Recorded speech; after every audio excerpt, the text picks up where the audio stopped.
Muy buenas noches, bienvenidos a Contexto Global de France 24. Yo soy Elena Lozano y todo lo que verá a continuación es noticia. Iniciamos.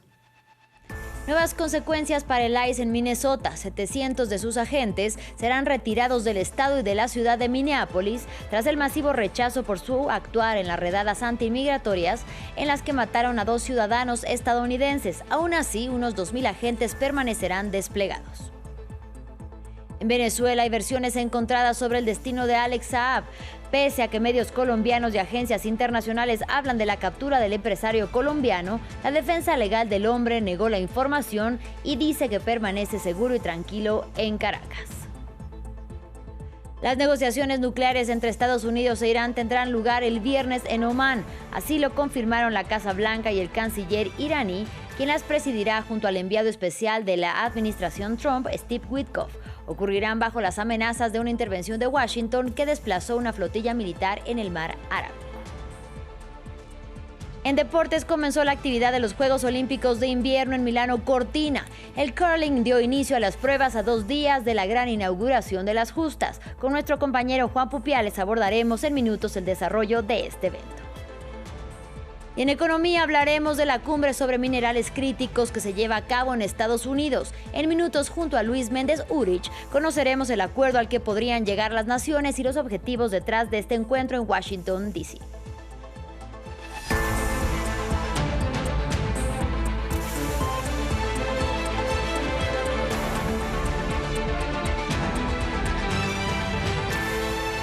Iniciamos en Estados Unidos. 700 agentes del Servicio de Control de Inmigración y Aduanas serán retirados del estado de Minnesota y de la ciudad de Minneapolis. Ocurre tras el masivo rechazo demostrado en las calles por el actual del ICE, en las redadas antiinmigratorias y en las manifestaciones en las que 2 ciudadanos estadounidenses murieron tras disparos de agentes migratorios. Aún así, unos 2,000 agentes permanecerán desplegados. Ampliamos a continuación.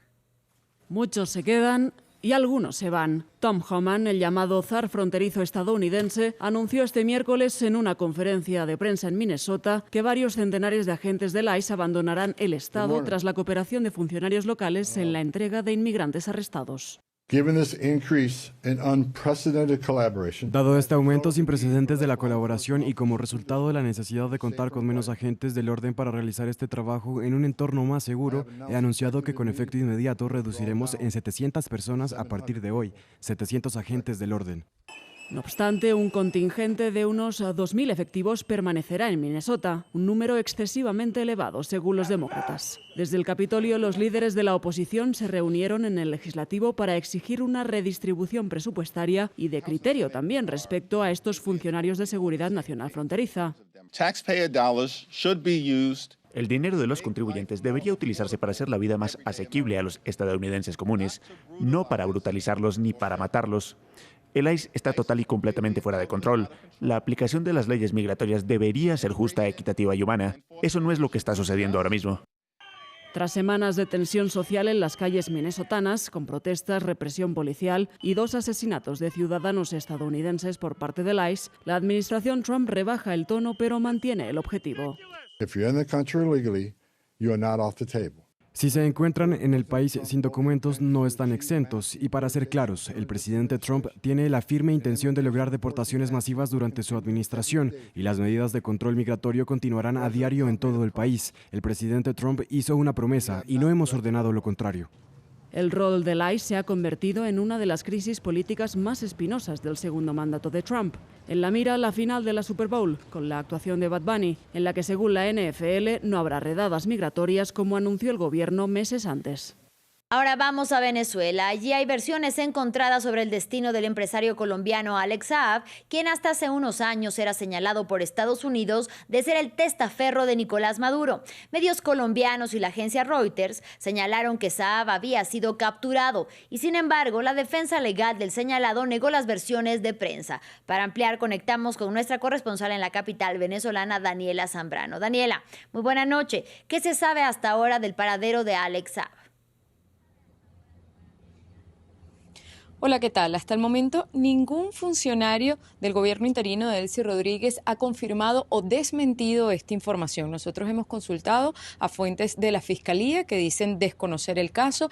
También la presidenta encargada, Delcy Rodríguez, ha estado en actos públicos, ha estado reunida con gabinete, con el presidente de la Asamblea Nacional, su hermano, y ninguno se ha referido al caso de este empresario colombiano de origen libanés, Alex Saab. Sin embargo, tal y como tú lo decías, medios colombianos desde temprano confirmaron con fuentes internas, tanto de la embajada como funcionarios estadounidenses, que habría sido capturado Alex Saab en un operativo conjunto entre el FBI y el Servicio Bolivariano de Inteligencia, e incluso que podría ser extraditado a Estados Unidos. Repetimos, esta es una información que han publicado medios colombianos y también agencias internacionales como Reuters, pero que al momento no ha sido confirmado por el gobierno venezolano. Y también trascendió una información que diera su abogado Luigi Giuliano al diario El Espectador, en el que aseguraba que esta era una noticia falsa y que Alex Saab se encontraría en su casa en Caracas. Hay mucho hermetismo al respecto, como suele ser en estos casos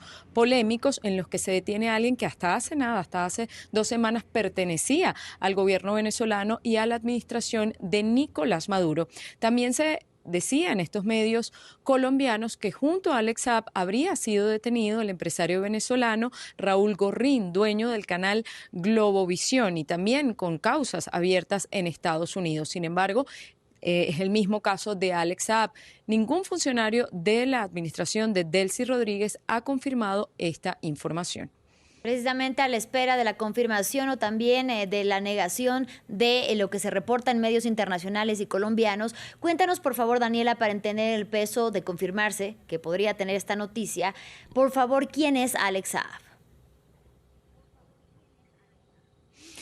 Alex Saab es un empresario barranquillero de origen libanés que se dio a conocer públicamente en 2020 cuando es detenido en Cabo Verde. Estaba haciendo una escala y fue detenido por orden de Estados Unidos en un convenio con este país por causas abiertas en Estados Unidos, porque allí estaba siendo investigado por lavado de dinero. En ese momento, la administración de Nicolás Maduro sale en su defensa y asegura que es un diplomático venezolano, siendo él un empresario colombiano. Allí medios comienzan a investigar sobre Alex Saab y se le acusa de estar detrás de un entramado de corrupción referente a los CLAP, estos comités de abastecimiento que eran los alimentos que vendía el gobierno a precios subsidiados, pero que eran vendidos con sobreprecio. Y allí se destapa esta trama de corrupción. Alex Saab es extraditado un año después, en 2021, a Estados Unidos y no es liberado sino hasta 2023, luego de un canje prácticamente de detenidos que hiciera bajo la administración de Joe Biden, el presidente de Estados Unidos, con el gobierno de Nicolás Maduro. Aquí en Venezuela se liberaron a presos políticos estadounidenses y un grupo importante también de presos políticos venezolanos a cambio de la liberación de Alex Saab. A él se le hace prácticamente un indulto y se le cierra esa causa. Por eso también se desconoce en este momento cuál sería, en caso de él haber sido detenido, las acusaciones que ahora pesan sobre él. Él, en el momento en que es liberado por Estados Unidos, automáticamente, a los pocos meses, la administración de Nicolás Maduro le da un cargo gubernamental. Al principio estuvo en un cargo que tenía que ver con comercio y posteriormente fue nombrado ministro de Producción. El pasado 16 de enero, la presidenta encargada, Delcy Rodríguez, lo destituye de esta cartera. Y entonces Alex Saab ya no pertenece más al gobierno y ahora nos enteramos de esta noticia, repetimos, de manera extraoficial, que habría sido detenido. Muchísimas gracias, como siempre, por tu reporte desde Caracas, Daniela Zambrano. Y seguimos en Venezuela. Este miércoles se cumplieron 34 años desde que el expresidente venezolano Hugo Chávez encabezó un fallido intento de golpe de Estado. Mediante la llamada Operación Zamora, el teniente coronel buscó el 4 de febrero de 1992 derrocar al gobierno de Carlos Andrés Pérez, y aunque no tuvo éxito, se considera que fue a partir de entonces que se sentaron las bases hacia la construcción del movimiento al que Chávez Frías denominó como Revolución Bolivariana a su llegada al Palacio de Miraflores en 1999. Escuchemos al ministro del Interior de Venezuela, Diosdado Cabello, quien encabezó una ceremonia para conmemorar la fecha. Aquella aparente derrota del 4 de febrero en una gran victoria popular a largo plazo, a muy largo plazo. Hoy, lo sabe el mundo entero, los únicos que garantizan la paz de este país somos nosotros, el pueblo chavista. Es la revolución bolivariana. Hoy Venezuela está de pie, sigue de pie. Jamás estaremos arrodillados ante nadie. El único que nos arrodillamos, dice aquí el padre Omar, es ante el Señor. En otros temas, Omán será el viernes escenario de las negociaciones nucleares entre Estados Unidos e Irán. Así lo informó el canciller iraní Abbas Araghchi, quien las presidirá junto al enviado especial de la Unión Americana, Steve Witkoff. La Casa Blanca reconfirmó la sede del encuentro, que en un inicio se iba a celebrar en Turquía y que tendrá lugar bajo las amenazas a Teherán de una intervención de Washington que desplazó el portaaviones USS Abraham Lincoln en el mar Arábico. Esto escribió el canciller iraní. Está previsto que las conversaciones nucleares con Estados Unidos se celebren en Mascate alrededor de las 10 de la mañana del viernes. Agradezco a nuestros hermanos omaníes por haber hecho todos los arreglos necesarios. Finalizamos en la Franja de Gaza. Al menos 20 palestinos y entre ellos 7 niños murieron en nuevos bombardeos israelíes este miércoles, según informaron las autoridades sanitarias gazatíes. Se trata de una nueva violación de Tel Aviv del cese al fuego pactado en octubre del año pasado con Hamas. La jornada de este miércoles también ha estado marcada por el cierre temporal del paso fronterizo de Rafah, que reabrió hace tan solo 3 días y por donde no han logrado cruzar del enclave palestino a Egipto todos los enfermos que necesitan asistencia médica urgente. Ampliamos a continuación. Carpas destrozadas en el campo de refugiados de Al-Mawasi en el sur de la Franja de Gaza. Son consecuencias de los nuevos ataques que dejaron varios muertos en el enclave palestino. Entre ellos se encuentran al menos 7 niños y un médico de la Media Luna Roja que llegó inmediatamente en el sitio para ayudar a las víctimas. Los bombardeos también alcanzaron el norte del territorio palestino y el barrio de Al-Tufa en el este. Estábamos durmiendo en nuestra casa cuando empezaron a caer proyectiles y disparos. Estábamos tranquilamente sentados en nuestra casa, lejos de la línea amarilla. ¿Qué podemos hacer ante las acciones de los israelíes y lo que nos hacen sufrir? Estos ataques ocurren 3 días después de la reapertura del punto fronterizo de Rafah. El paso con Egipto fue cerrado durante varias horas el miércoles por razones de seguridad, según Israel. Luego se reabrió y se reanudó la actividad en la frontera, indicó una fuente egipcia a la agencia Reuters. Pero aunque puedan pasar al país vecino algunos pacientes, la situación humanitaria sigue siendo muy dura en Gaza. La ocupación ataca a los civiles y al personal médico e impide la entrada de medicamentos y suministros médicos como si todavía estuviéramos en estado de guerra.